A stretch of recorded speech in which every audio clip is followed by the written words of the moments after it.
Side Roads.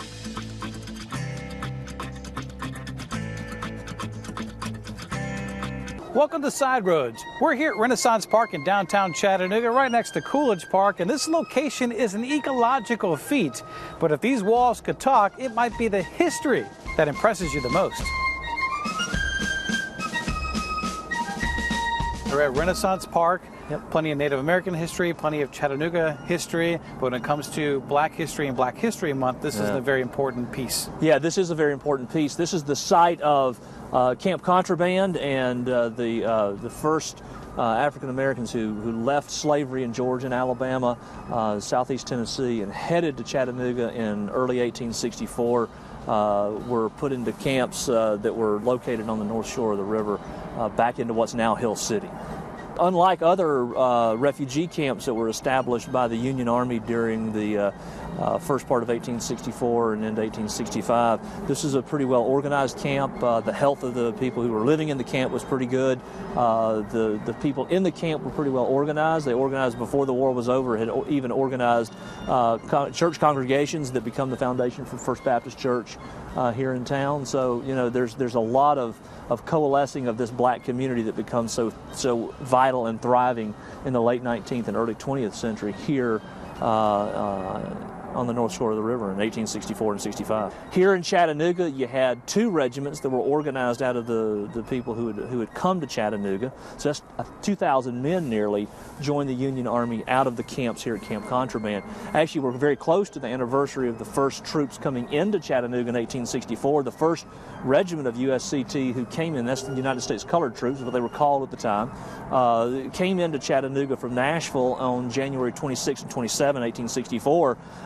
They said as they were coming on the railroad from Stevenson into town where the white Union troops were camped between here and Stevenson, between Chattanooga and Stevenson, every time that they stopped, there were cheering throngs of soldiers, of white soldiers, cheering their advance into Chattanooga. And when they got into town, they were mobbed by a throng of soldiers cheering. That regiment that comes into town, the 14th USCT, and that comes in January, ends up going on recruiting duty and go up and down the Sequatchie Valley. They had a little band that went with them, and they would go to plantations.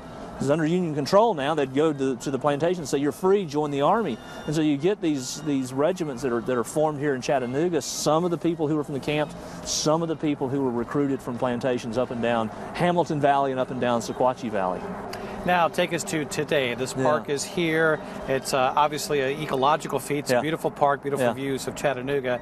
But when you give that tour, what do you hope that people get out of knowing the history of this location? Well, this location, in some ways, is kind of a microcosm. And almost everywhere you go in Chattanooga, there's a microcosm of this deep history that's unfolded here. I mean, we're standing literally at the site of the beginning of the Trail of Tears for the Cherokee.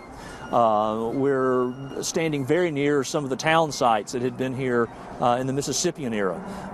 We're standing here where, of course, the African American soldiers and their families lived. Where the soldiers served, they helped build the fortifications in Chattanooga. They helped build the bridge. They were the manual laborers for the bridge building. The first bridge in Chattanooga that connected north and south was right here, and that bridge was done as a part of the military occupation. But a lot of the labor was provided by these soldiers who were serving in the USCT. The blockhouse feature here in Renaissance Park marks a point where there's a famous photograph of the military bridge in the North Shore looking back towards Cameron Hill, taken about where Forest Avenue is, maybe a little bit back to the west of Forest Avenue, and it shows all of this ground out here as you approach the bridge. There's a long approach to the bridge that came down here, and about where the reconstructed blockhouse is where a real blockhouse was during the Civil War in 1864 and 1865. The purpose of that was to create a very strong defensible position that could be held by a small group of Union soldiers against a Confederate cavalry raid.